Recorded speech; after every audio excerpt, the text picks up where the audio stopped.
Hi, everyone. Welcome back to Homeschool Minnesota. My name is Dale Ann, and I'm so glad you guys are here with us today. Homeschool Minnesota is an podcast outreach of Minnesota Association of Christian Home Educators. Welcome. So sometimes in discipling our children, we forget that we live in a type of Christian community within our home. I know I forgot that when I was raising my kids. I never viewed it that way.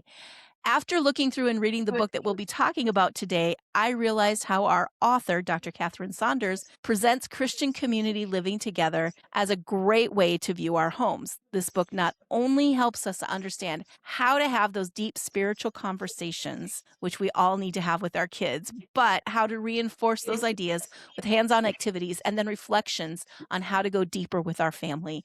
I love this because what it does is it gives you a chance on an idea of how to talk to your kids and not at your kids. As parents, we struggle sometimes with talking at our kids and not to them or with them. So this is a really great guide for that. So I would like you guys to help me welcome Dr. Katheryn Saunders, the author of the book, Having Spiritual Conversations with Your Kids, Simple Practices for Deepening Your Faith Together. It's being released July 14th by Revell. Thank you so much for being here today, Dr. Katheryn. How are you? Oh, I'm doing great. Thank you so much for having me. Well, I'm so excited to have you. Can you tell us a little bit about yourself? Yeah, I am married to my sweetheart, 35 years. He was a firefighter, actually, for a little Wow. over 35 years. And we have two grown children, and I have two grandchildren. Both my kids are married. And we live not far from the Olympic National Forest. So we love to hike and kayak and anything that we can do outdoors and be in nature as a family. We love doing that together. I love that. All the fun stuff.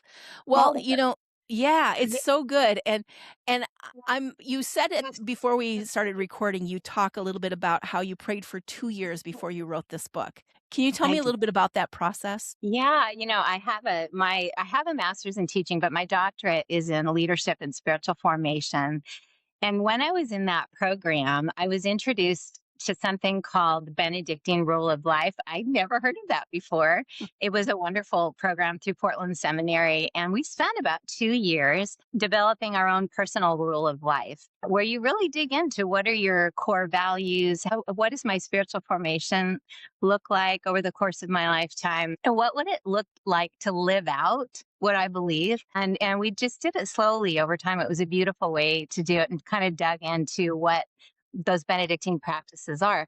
And it was a life changing for me to really think Mm. about that and figure out what do I need to be Christ centered, each day in my life. And my research was on next generation giving. And so what that did is I ended up spending a lot of time digging into millennials, Gen Z, a little bit of alpha, but mostly millennial and Gen Z, giving what was their sort of what are their thoughts on faith and religion and their spirituality behind that, which was fascinating. So anyway, I finished this program. I graduated, and I thought, Lord, what do you want me to do with all of this? And I just wasn't sure. And I'm one that doesn't want to really move unless the Lord's calling me there. Mhm. So I wait. I will pray a lot and kind of wait for a word from Him. So I prayed over this for about 2 years. And the thing that kept coming back to me was that Benedictine rule of life, which is a series of practices, how impactful that was to me personally. And I feel like what God kept bringing back to me was that model fits so beautifully with family life because it's Mm. all about how do you live in healthy Christ-centered community together, really over the course of a lifetime. And so the more I thought about that and prayed about that, I just felt like that's what He wanted me to focus on. And so, yeah, I heard that, and then I started leaning in and kind of digging into, okay, what would it look like to put that together, though, in a way that feels accessible, that's not overwhelming or doesn't feel hard to understand, because really these practices are not complicated. They are the way of Jesus. They're practices Yes. about how Jesus lived His life out every day when He was here on earth. And so they're not complicated. And the idea is not to add one more thing onto our busy plates. I remember I'm a grandma now, but being a mom, there's a lot, going on. And so, how could I do this in a way that feels accessible, but it's hands on. So you can do Mhm. something fun with your kids, but be learning the way of Jesus. Mhm. And then at the end, build your first family role of life together so that you can start thinking together as a family about, okay, what does that look like? What do we believe as a family? What are our core values? And what would it look like to live those out? So 2 years of prayer kind of culminated in all of this. What you see now is the book. I love that. And I think what's really cool is that you bring in the Benedictine practices. Like it's a 1500-year-old monastic tradition, Yeah. but it feels like it's right for a 21st century family. And I love that you study millennials and Gen Z, because those are the new homeschooling parents of today. Like they're the ones who are starting homeschooling, they're working through it. I'm Gen X, you're Gen X, and so our time is kind of coming to an end, or has come to an end for a lot of us. But those new homeschooling families are our kids, our grandkids, that are starting to come up and starting to form what that looks like. And can you tell us a little bit about the 10 practices that you cover in this book? Yeah, absolutely. And by the way, there are lots of Benedictine practices. Yes, I you just broke it down to 10. yeah, I just felt I really wanted. And the funny thing is, the book is probably a third of what it was. I mean, that's what happens when you publish. I have wonderful editors who help me kind of, okay, let's simplify this. I actually have 5 activities for every practice. So just know, for all your listeners, I'm happy to share all of those for free. So I've got lots more, but we've got it down to one simple one for each. And so what they are, and the first, do you want me to run through? Yeah, just run through them, because I just want to keep in mind that we're always looking for healthy family rhythms, and Yes. things that your kids, it builds, like, you want secure kids. Those secure kids happen when you have healthy family rhythms. That is exactly right. This is you beginning to think about what are our healthy family rhythms. So yeah, go ahead and talk about them. Yeah, absolutely. So the first one is called Conversatio, which is, everybody looks at the website and says, I think you missed a letter, but it Yeah, really is no, it's conversation. Latin. It's Latin. And what it really means is conversion, but not the quick kind of instantaneous conversion. It's that long, slow conversion over the course of a lifetime, which is spiritual Mm, formation, where we're transforming into the likeness of God over our lifetime. But of course, it's also where we get the word conversation. And so, in the context of this book, what I chose was its conversion through conversation. Because yeah, in my research, that's what I found is kids want to have vulnerable, transparent conversations with their parents, not be talked at. You said it perfectly at the beginning of this, not a monologue. They right. want a dialogue. And they have a lot to teach us. I mean, I don't know about you, Dale, but my Oh, husband and I were talking about this the other night. I feel like we learned some of our most powerful lessons from our children. yep, If we can enter those conversations with an open heart and listening ears, where we really yep, are listening, because they have a lot to teach us. So they do. conversation is sort of like spiritual formation through conversation. And so there's a great activity in there to start practicing having those conversations. Stability is about creating a sense of belonging. So it's about staying. We live in a world now that tells us faster is better, more is better, bigger is better. There's something, the grass is greener over there, and there's always something new and better. And so stability is about staying, even when it's hard, staying in the conversation, going back to say, "Gosh, I'm sorry, I could have said that better as a parent," or "I'm not sure I handled that well. Can we talk about that again?" And belonging, creating a sense of belonging, which often happens through family traditions. They can be just little silly things that you do. My kids had sock sliding contests. Like every Saturday, the kids came over. It was the silliest thing, but they talk about that still. But they knew it was happening. They knew where it was happening. We came together as a group, and but church on Sundays, whatever it is that you're doing. But stability is about staying, choosing to stay, and about creating a sense of belonging in your family. And then mindfulness is about, and not this sort of, sometimes you hear this, I don't know how to explain it, but a modern sort of version of that. This is more about an awareness of God, Yeah, being present all the time, every day, minute by minute with us, and having a reverence for God in that. So acknowledging that He's with us in the good times and the bad. He's with us when we're doing the dishes, when we're having a rough day, when we're having a great day, becoming aware of that. And then I share, there's a ton of stories in this book to hopefully make it kind of fun to read and engaging. I talk about Brother Lawrence in the book, who chose to just kind of, his life was a prayer, basically. So so that's mindfulness. Humility is about being honest about our own weaknesses, so doing that as parents. And it's about being open to learning from others, us learning from our kids learning from us, and just in the world, being honest with each other. And then obedience. And I think in the modern world, obedience gets a bad rap. We kind of hear that word and we think oppression. Yes. And that is not really biblically based. Not at all. Yeah, that's not what obedience means. It actually, if you look at the Latin, it means listening. And so it's listening and responding. So we talk about that, and there's a fun activity in there for that. So that's obedience. Hospitality. And so that's having a welcoming attitude and really also noticing people's needs. So not just welcoming people in, whether it's to your home or whether you're out in the field doing missions work or just moving around in the world, having a welcoming heart without judging people, but being attentive to what's going on with them, noticing if they look like they're hurting or they're suffering or something's going on, and asking and leaning in. So that's hospitality. And then we're coming into home here. And then there's community. And that is uniting with others. So in the context of this book, I talk about community within your own family, but also then going, community out in the world. And so that's where we actually act on behalf of others' needs. So, in the previous one, we talk about paying attention, welcoming, being attentive, what's happening with this person. And then in community, we respond and we act, we serve and we give, and it's compassionate action, basically. And then stewardship. I think you're all familiar with stewardship, but it's just an awareness that everything we have belongs to God. Our children belong to God, our resources, everything. And really, we are called to manage and steward those resources well, including, the earth and just all the good gifts that God has given us. And then second to last is discipline.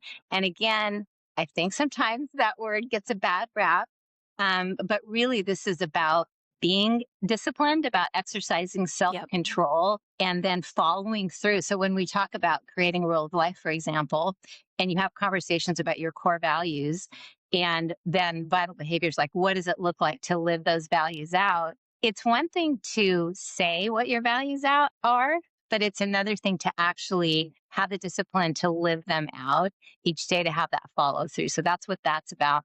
And then the final one is about love, which is really embracing grace. You and I talked before we started about grace, but embracing that as a way to, there's so much polarization in the world. I mean, this is a way to heal division, whether it's in the world, with our families, unite our hearts in Christ. And in that final practice, that's where you get a chance to create your first family rule of life together, which is really a fun activity together. I love that.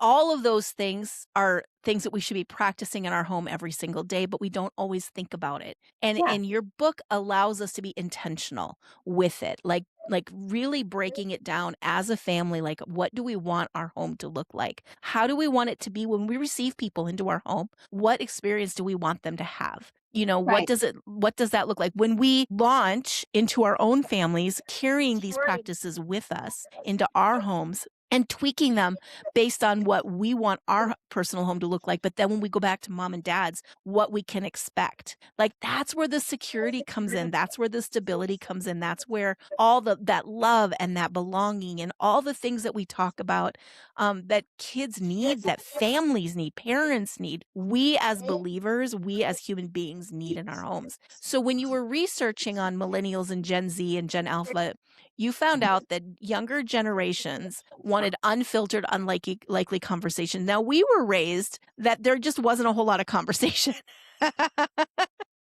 And so now we're raising the millennials, the Gen Zers. It's so true. Like, there was no conversation. This is just how it is. And you just dealt. Yeah. Why, Mom? Because I said so. How many times? So it's true. So there it is. I don't Yeah. want to have conversations with your friends. Don't have them with me. No, Right. my parents were, My obviously they sister. were conversational, but you know what I mean? It was like Yeah. going into those deep, conversations rather than a monologue. What does that tell us about how our children, who are, a lot of these millennials and Gen Zers are raising Gen Alpha, so what does that tell us about how faith formation needs to change? But also, what does it tell us about how they parent their own children? Yeah, that's a great question. Yeah, and really that is kind of key to a lot of the impetus for me putting this together is we know from a lot of the Barna research that about half of Christian kids will leave their faith when they leave home. And that Mhm. kind of process, they say, starts at around age 15. Yeah. And as I was doing a lot of this research, and then I've been in ministry for 30 years. So I've just learned from all of these families sharing their stories with Yeah. me and over again, hearing how to engage in our kids in our faith, from all generations. And so that was part of what drove this as well. But I think part of what happens is and I will talk about how it addresses or Yeah. impacts the next generations, I think, are raising their kids. But I think what happens is we do all good Christian parenting things. We take our kids to church, we read scripture, we talk about our faith, we serve together, we tithe and give and all those things. But in my research, what I was finding was it was almost as if um, they're sort of joining us in our faith. We're not necessarily engaging them in that deeper soul level process of the wrestling and the wondering and together as a family so that it becomes a faith of their own. And Mm. they're able to process what is that and have those more intimate um, interactions with each other, with God, and what that ends up doing is they're able then to also better articulate it, which helps them with spiritual formation. Yeah, I mean, my generation, you were just told what to believe, and you went, "Oh, well, my parents said it, or the It must be pastor said true. it. It has to be true." Well, this generation has been, I mean, part of what this is, I know you know this, has been they've had access to the internet for Yeah. a lot of them their entire life. So what that means is even if as parents you've been careful about how much access they have access to a lot of information, and what they've Mhm. learned to do is question everything. Yeah. And they've watched people fall from faith. I mean, they've watched a lot go on that we Yes. never would have known anything about. And so then what that means is they kind of question everything. So Yeah. then when we're just saying, nope, this is it, this is a fact, this is what it is, they may or may not be saying to you, well, what about this? Or I'm not sure about that. Or, have we created a space where it's safe for them to say, I don't know. I'm wrestling with that. Or why would a good God do this? Or, and we're listening and paying attention. So when you ask, Mhm. think, actually, I'm very excited about the next generations because Yes. they have a much more, I think they're less judgmental. They're less in a box because Yeah. of that. They're global thinkers. Mhm.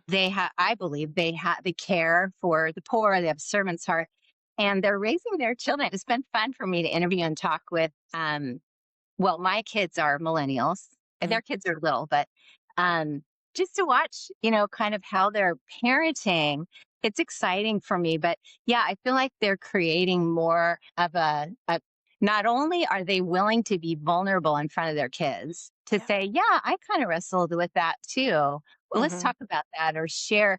I had one family share with me, Dale, was a mom, dad, and they had 3 teenage kids. And so they kind of were going through this material and they sat around the table one night and I think it was a conversatio activity.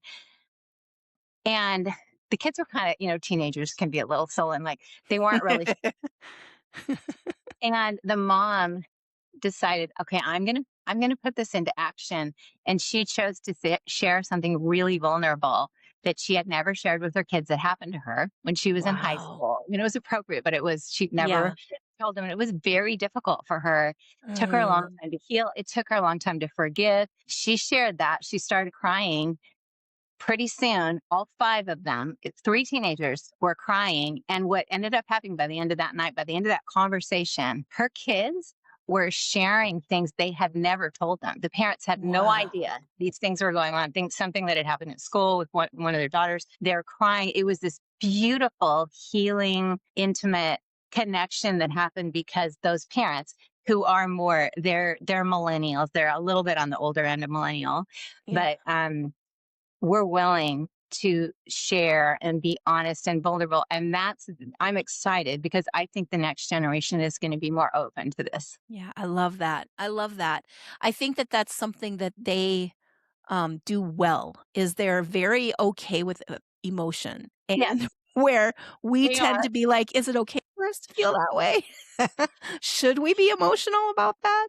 It's just yeah, it's wonderful to see and, to react in it. You make a distinction, like, can you explain to me children who are apprenticed to Jesus and children who are apprenticed to their parents, and why is that a really big distinction and why we should be aware of that? Yeah. Well, I would say that distinction came out of my own parenting. And honestly, Mm, um, I see it a lot more clearly now. When you're kind of in the middle of the I mass, know, you're 2020 hindsight, isn't it? really, isn't that true? I mean, I It's look so back, true. I could have done this better, or that better, Yep. whatever, but just lots of good learnings Yeah. now. But I think I realized without even meaning to, now that I'm being honest and I'm reflecting back, I think a lot of times I was apprenticing my kids to me. So in other words, I had to kind of ask myself, am I trying to make my children into my image or God? Wow. Being Wow. apprenticed to Jesus means that they're learning to listen to his voice, to Yeah. recognize his presence, to become people of love and humility and grace, not just well behaved kids who are following my rules, which, Yeah. That make we, me look good as a parent. right, Yeah. right, that who I can be proud of. Yeah. Ouch. Wow. Yeah. I started reflecting on that. It was a real wake up call for me. I thought, gosh, am I pointing my kids to Jesus or to me? And now, looking back, even as a grandparent, if you really think about that and are willing to be honest about it, it's freeing. I It mean, is. thank goodness. That I can apprentice them to him, versus me. But I think we just get so busy in the day to day of parenting. And it's hard, Yep. that I don't know. I just got thinking about that, and I really had to do some self reflection because I could see that my role was never meant to be the center. It was Mhm. meant to point them to the one who is the center. Yeah. So less about kind of control, Right. and more about curiosity, or helping them to Mhm. notice where God's already at work in their lives. That we talked about mindfulness, which is part of what that activity kind of teaches you to do, is start paying attention to where, God is active in my life. And at the end of the day, I don't want my kids to be more like me. Lord help us if Right. that's the Oh case. gosh, no. My prayer is that they'll be more like Jesus. It's humble. It's humbling, I should say, but that Yeah. actually fills me with a lot of hope. I think that that's maybe why grandparents are really, really important in a child's life and in a family's life, because I Yes. think grandparents bring that mindfulness of, "Oh, it's okay that you did that wrong. It's Yeah. okay. Let's ask God to help you with that." Or let's That's do you know what I mean? Like, they bring yeah. that grace that parents oftentimes aren't able to do, and not necessarily maybe it's not necessarily because they're disappointed in their kids or whatever. It's because there's so many pressures on them Of that it's hard course. for them to see outside of whatever it is that behavior that they're seeing, which can be very frustrating. I agree. I agree with you so much. And Yeah. for those listeners that don't maybe have a grandparent nearby, or maybe those relationships aren't healthy with the parent, that's why I love having a church community. Bring a I mean, community. you have to find, for your faith tradition, the right community for you. But it's such a beautiful thing to have multi generations, and if it's multicultural, our kids grew up in this beautiful church, and they had all these great. I mean, my kids actually have grandma and grandpas nearby, but they also had these wonderful Yeah. grandmas and grandpas at church, all these who taught them things I would have never in a million years thought to teach them, or I Yeah. was just too busy trying to survive. And they were such a blessing, so I Yeah. agree with you. That's a real blessing to have grandmas or grandpas, whether they're by blood or just chosen. Chosen, exactly. One of the things that I think about that we didn't have to deal with, Katherine, when we were raising our kids is you talked about it, the internet. We didn't have all the social media. We didn't have the, Instagram family, the Instagram home, the Instagram life, the Oh, Instagram meals. We didn't have that, the TikTok stuff. We didn't have any of that. So sometimes I think it's hard for families to feel like their family something's wrong because it's not curated. And we have to remember that social media is curated. You're not seeing the tantrum at Walmart, and you're not seeing, these are not things you're seeing on a regular basis. You know, how do you go from loving an idealized version of your family more than how do you go into from that to loving the actual people in it, the good, the bad, the ugly sometimes? Um, what do parents need to do to get themselves out of that trap? You call it the wish dream community.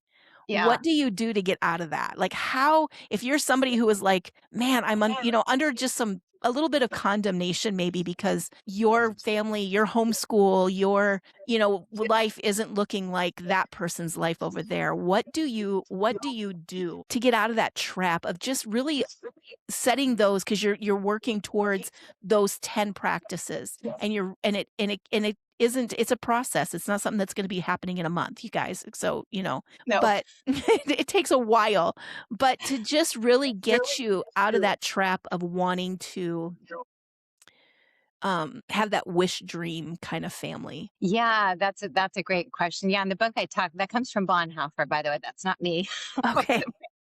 But yeah, he talks about um kind of this idea, and it relates so much today because like you say, with social media especially, we look at that and we compare ourselves, and it's just not fair because it's not real. I mean, a lot of No. what you're seeing on there is so curated. It's they look like these perfect lives, and they're all, the hair, you and I were talking when we came on about having crazy Yeah. hair this morning. Yeah, you I know just I just wish I could do something different, but that's okay.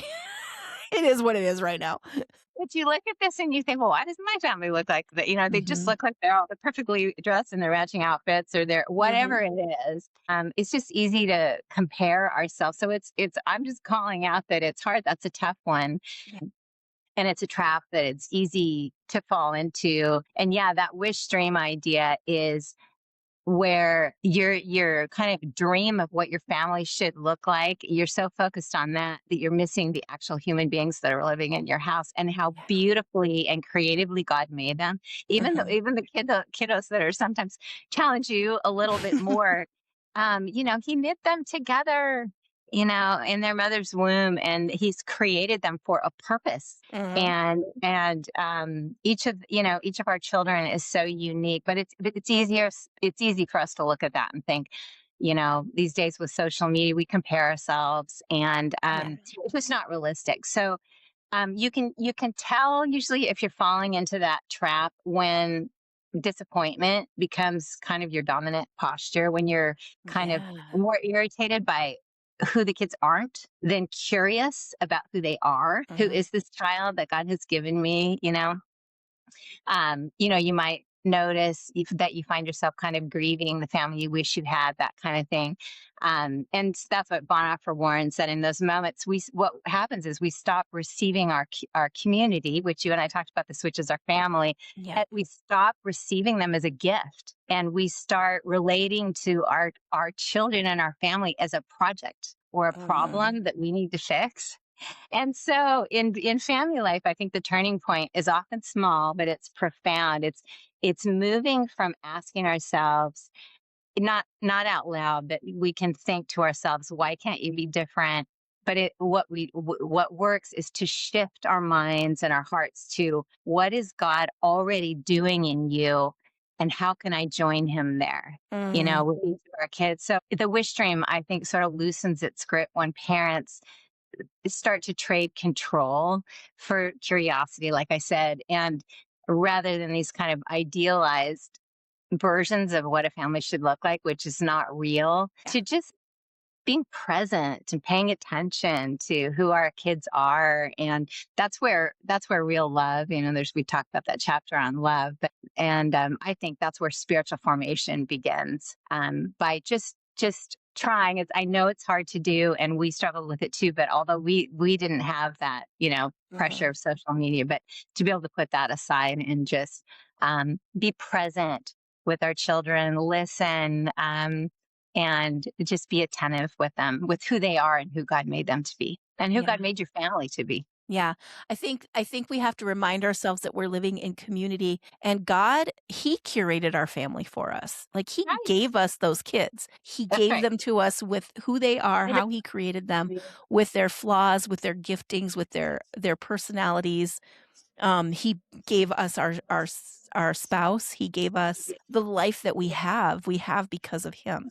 And reminding ourselves that our goal is not to be like others. Our goal is to be like Jesus. And so our Yeah. family was given to us to create more of who Jesus is in the world together. And That's so working with each other, which brings me to your chapter on humility.